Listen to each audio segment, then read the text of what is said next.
c'est parti pour 20 ou 21 km jusqu'à Pomps, sous un ciel un peu plus gris qu'hier, mais il n'y a pas de gros nuages noirs.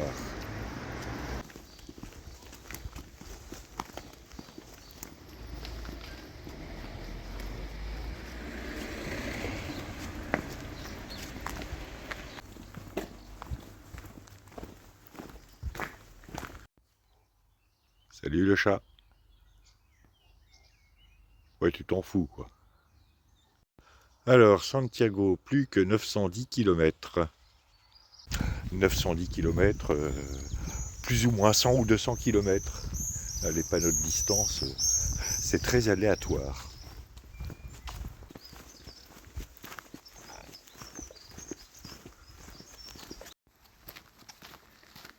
On tourne le lac d'Arzac, qui est moins long que celui qu'on avait contourné avant je sais plus où d'ailleurs.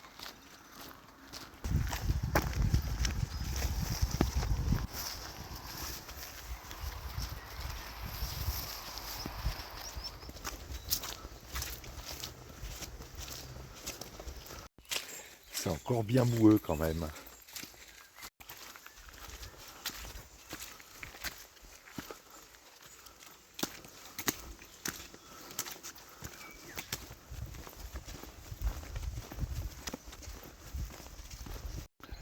Ah, on voit quand même les Pyrénées, malgré le temps couvert.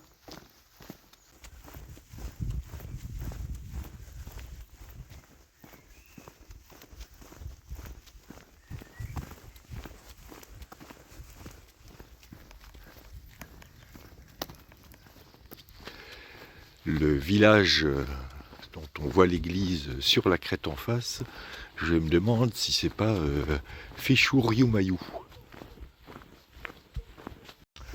Ou si j'en crois une affiche que j'ai vue dans le gîte hier, il devrait y avoir du café, des gâteaux, enfin tout ce qu'il faut pour un second petit déjeuner.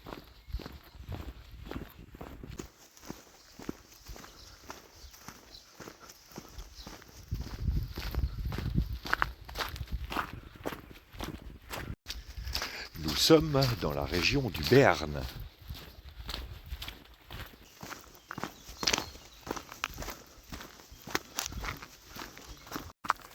Le Béarn couvre grosso modo le département des Pyrénées-Atlantiques, dernier département que nous traverserons avant de passer en Espagne.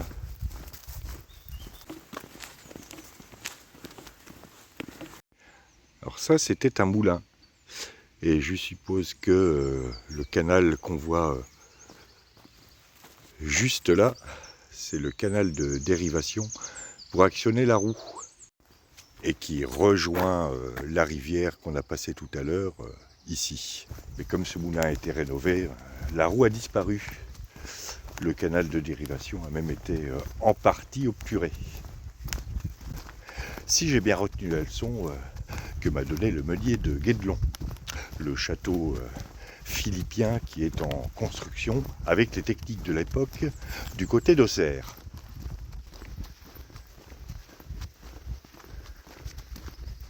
On va faire une petite pause dans le coin.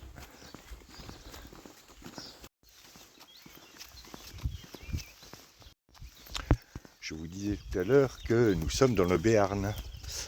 Le nom Béarn viendrait du basque Béera, qui signifie bas.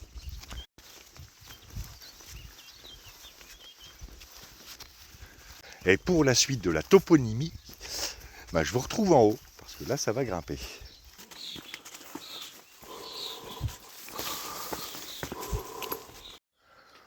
Rosa sempervirens. Rosa sempervirens ou rosier toujours vert, qui fleurit généralement de mai à juin. Je l'avais pas remarqué la dernière fois parce que j'étais passé quasiment un mois plus tôt ici. Elle a été introduite dans la culture en Angleterre au XVe siècle. Pour le reste, ça ressemble pas du tout à une rose. Voilà. C'était la minute fleur de cette étape. Ah bah ça monte encore.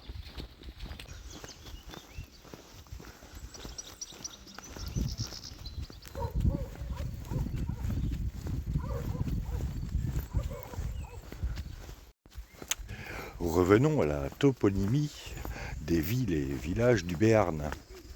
Les villes et villages du Béarn comportent plusieurs couches de toponymes. Une couche pré-indo-européenne, une couche ibérique, une couche aquitaine, notamment les suffixes en os ou os, O2SE. Je reprends après la voiture. Ensuite vient une couche aquitano-romane, notamment le suffixe ac, ACQ, comme dans Arzac, Arazigué. Et ensuite une couche béarnaise, comme la sauce.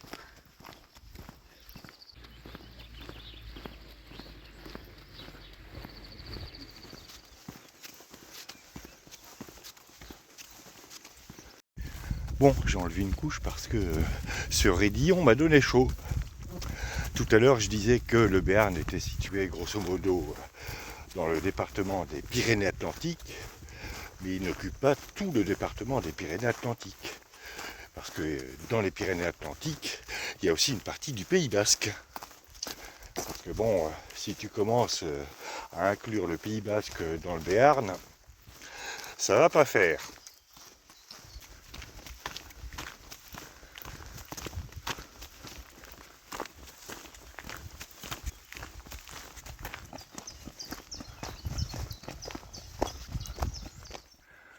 Alors en face, ça doit être Fichou-Riumayou.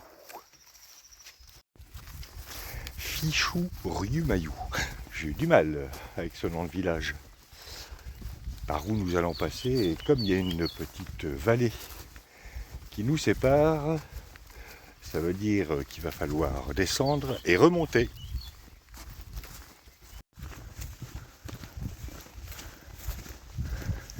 Alors, sur le GR65 à Fichou, R, pause café gâteau, petite restauration.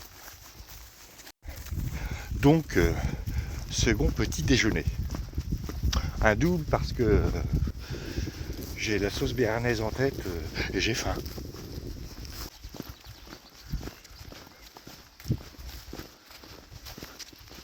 Et en plus, on nous fait redescendre pour remonter. Et ça me donne encore plus faim. Ça, c'est pour nous obliger à consommer.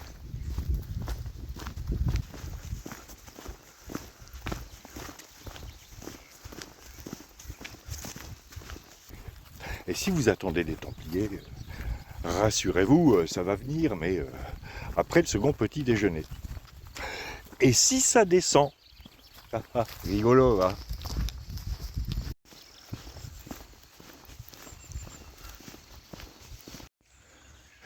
Alors, pause café à 500 mètres, on devient stoïque à force de larmes et bon marcheur à force d'ampoules. Courage, vous êtes bientôt arrivé. Je ne suis pas sûr de totalement partager la maxime qui est imprimée. D'autant plus que, bon, nous, les ampoules, on n'en a pas. Et ça fait un bail qu'on marche.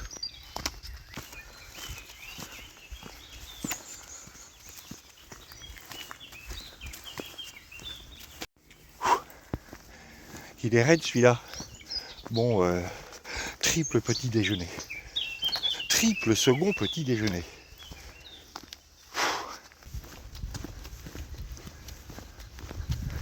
Et nous arrivons à Fichou-Riumayou. Pause second petit déjeuner. Ah bah oui.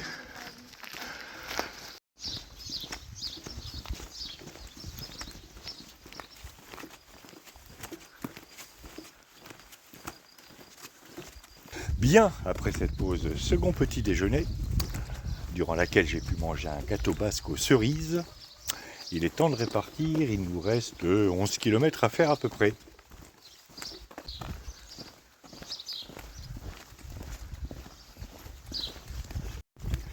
Et durant cette pause, on a retrouvé Anastasio et Catherine, les amis vosgiens.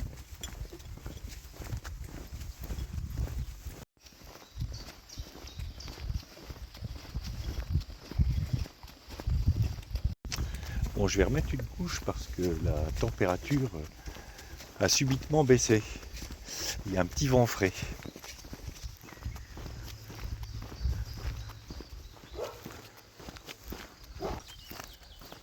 Je m'en allais en une des galies du temple, en la Mestre Galie, et quand je vous descendre en la sente de la Galie, là où lit trésor est toi, demandez au commandeur du temple qu'il veuille voir ce que je pensois, et il n'y daigna on que venir. Que je traduirai par j'allais dans le plus grand bateau du temple, et quand je voulus descendre dans le bateau, je demandais au commandeur du temple de venir avec moi, et il me dit « Peux pas, je suis à l'apéro ». Grosso modo. Le récit que vous venez d'entendre a été fait par le sire de Jonville, qui fait plein de fautes d'orthographe, qui invente des mots qui n'existent pas dans notre langue.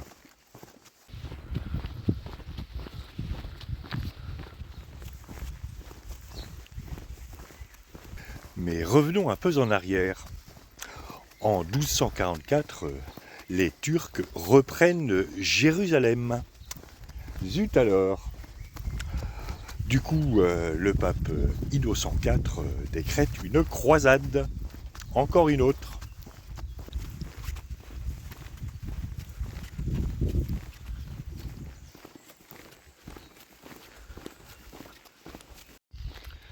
Après cette prise de Jérusalem, les États latins d'Orient étaient en danger. Le roi Louis IX, plus connu sous le nom de Saint Louis, part donc en croisade pour en découdre avec les Turcs. À cette occasion, d'ailleurs, il fondera le port d'Aigues-Mortes, qui est le seul domaine du littoral français qui fait partie du domaine royal.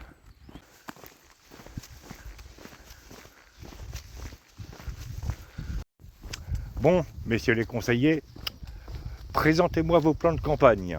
Voilà, sire, on embarque, on fonce, on débarque en Terre Sainte et on défonce tout. Pour une fois, on a décidé d'être simple et rationnel. Que nenni, messieurs les conseillers, nous ne débarquerons pas en Terre Sainte. Où est-ce qu'il veut nous faire débarquer le boss en Angleterre? Je vous ai entendu. Remarquez que débarquer en Angleterre, ça nous permettrait d'y apporter un peu de civilisation au niveau culinaire. Non, nous débarquerons en Égypte.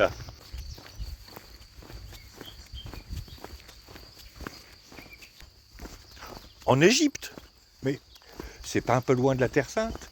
Il faut traverser le Sinaï, remonter toute la côte. On n'est pas rendu, sire. En Égypte. De toute façon, j'ai envie de voir les pyramides et puis j'ai l'idée d'en construire une du côté du Louvre.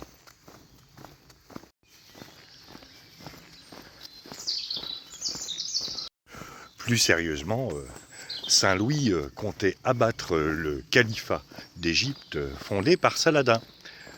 Califat qui menaçait le reste des possessions chrétiennes en Terre Sainte.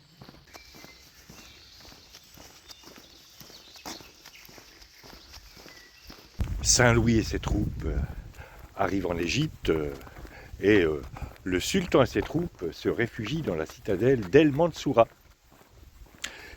Et qu'ont fait les troupes de Saint Louis? Au lieu de faire le siège de la citadelle, l'avant-garde a pénétré dans la citadelle et ils se sont fait écraser. Et pire, Saint Louis a été fait prisonnier. Ah bah tu parles d'une stratégie gagnante.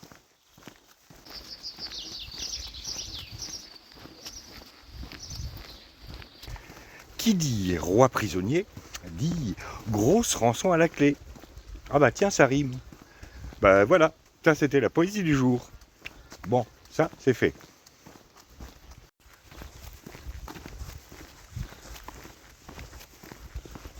Retrouvons donc les gens du roi en conseil de guerre.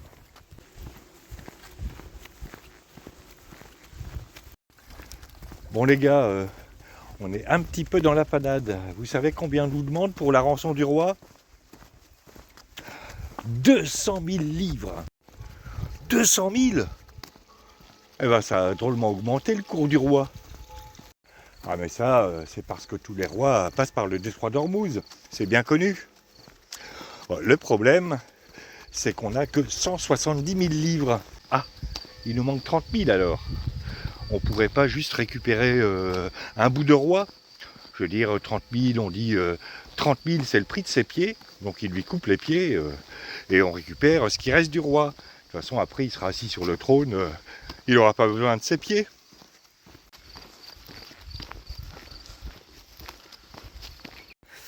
Ah, on ne peut pas vraiment faire ça parce qu'après la reine va faire la tête et va faire des pieds et des mains pour récupérer les pieds de son mari. Non, il nous faut trouver 30 000 livres. Des idées?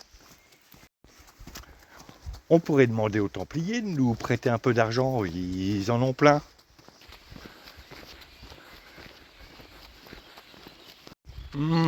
C'est une idée, c'est une idée. Bon, sire de Jonville, je vous charge des négociations.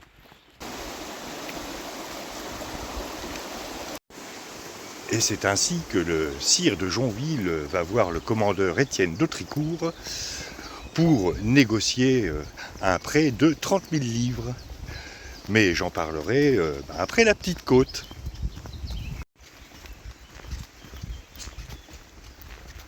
Et après avoir enlevé une couche parce que j'ai de nouveau chaud. Bonjour commandeur. Ah, sire de Jonville, dites donc, vous m'avez l'air amaigri, puis vous n'avez pas très bonne mine. Qu'est-ce qui vous est arrivé? Eh bien, on a subi un léger revers de la part des Mamelouks. Et notre souverain est prisonnier. Et on nous demande 200 000 livres. 200 000? Vous êtes passé par le détroit d'Ormuz pour aller d'Aigues-Mortes en Égypte?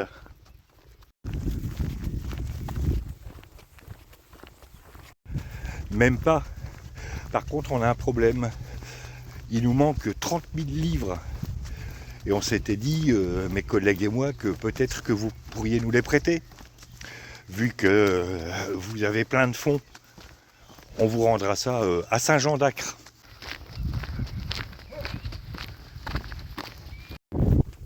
Comme je vous aime bien, j'ai recopié hier tout le récit du sire de Jonville en vieux français. Et maintenant, je vais vous le lire. Attention, préparez vos Doliprane. Pas non. En fait, non. Grâce à une interprétation on ne peut plus fidèle du vieux français, j'ai traduit le récit du sire de Jonville en dialogue.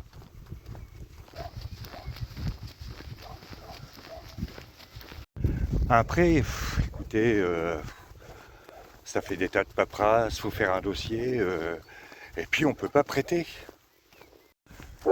Quoi? Avec tout le pognon que vous brassez et que vous planquez dans vos huches, vous pouvez même pas prêter 30 petits 000 livres? Même le chien est d'accord avec moi. Oui, ben ça va, tu vas les avoir, tes 30 000 livres de croquettes. Enfin, 30 000 livres, c'est pas grand-chose pour vous. Et puis je vous signale que c'est le roi de France tout de même. Oh, vous savez, nous on est banquiers, donc les chefs d'État, vous n'avez donc aucun respect pour le roi. On est en 1250, faut être moderne.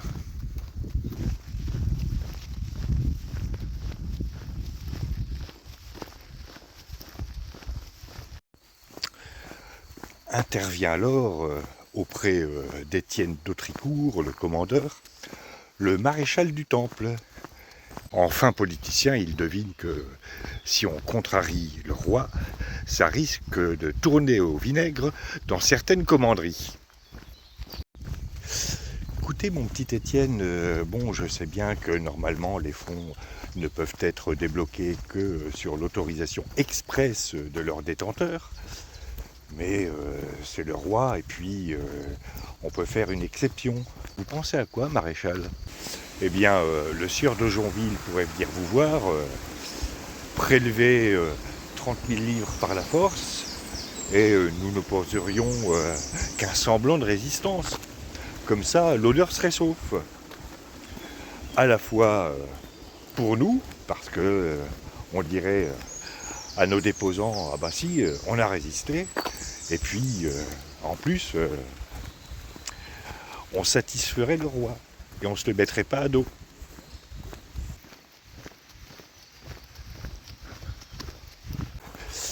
La suite, après la petite côte.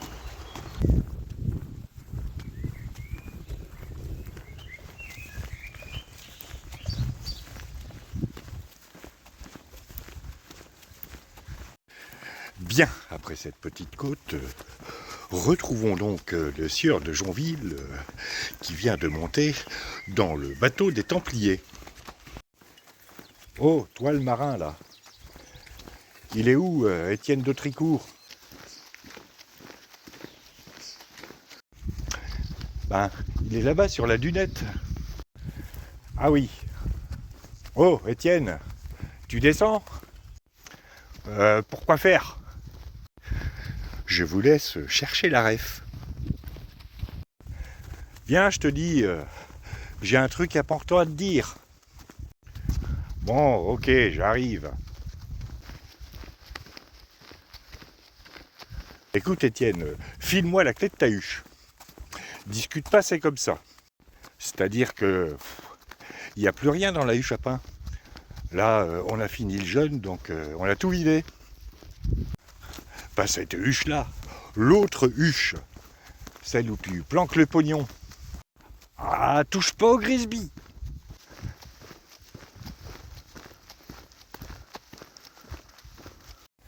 Si tu me files pas la clé, je vais te faire ta fête. Ah ouais? T'as vu comment t'es taillé? T'es tout maigre, t'es maladif, tu sors de captivité, t'as chopé la dysenterie. Même un sandwich SNCF est plus gros que toi. Un quoi? Un sandwich SNCF. Cherche pas, c'est comme qui dirait une inspiration divine.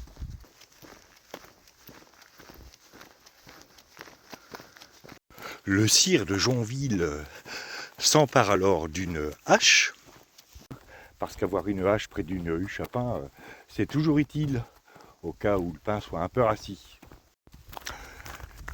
Tu vois cette hache, mon petit Étienne? Eh ben, ta huche, je vais l'exploser façon puzzle.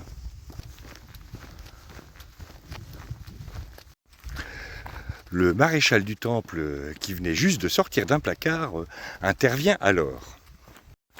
Ben oui, dans les vaudevilles, il y a toujours quelqu'un planqué dans un placard. Bien, j'en reviens au maréchal. Le maréchal attrape le bras du sire de Jonville, le bras qui, je le rappelle, brandit une hache, et prononce des paroles qui resteront gravées comme étant le plus grand acte de résistance de l'histoire de la chrétienté. De l'histoire de la chrétienté et de l'histoire des hold-up.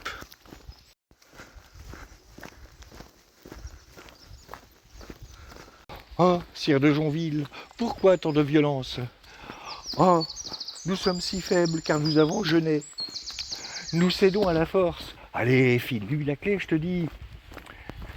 C'est bien face à une force supérieure en nombre que nous cédons. Tenez, prenez la clé et laissez-nous aller en paix. Et surtout, tu dis rien. T'écris rien, ou alors si t'écris un truc, tu fais plein de fautes d'orthographe et puis t'inventes des mots. Comme ça, personne ne comprendra. Parce que sinon, on va être encore ridicule.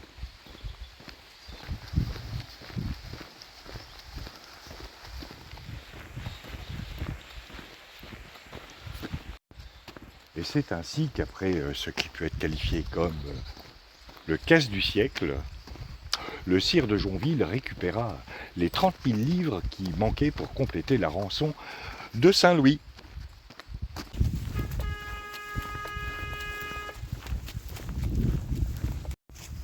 Au fait, mon petit Étienne, à qui appartenaient les 30 000 livres qui ont été dérobés dans notre huche? À Nicolas de Choisy, un sergent. Papa Schultz. Bon, pour l'instant, on va garder l'histoire secrète et on avisera après.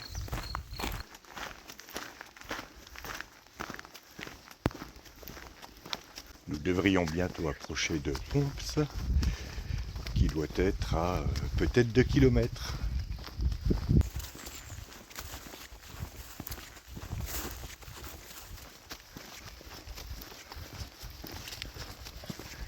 Et nous arrivons à Pomps.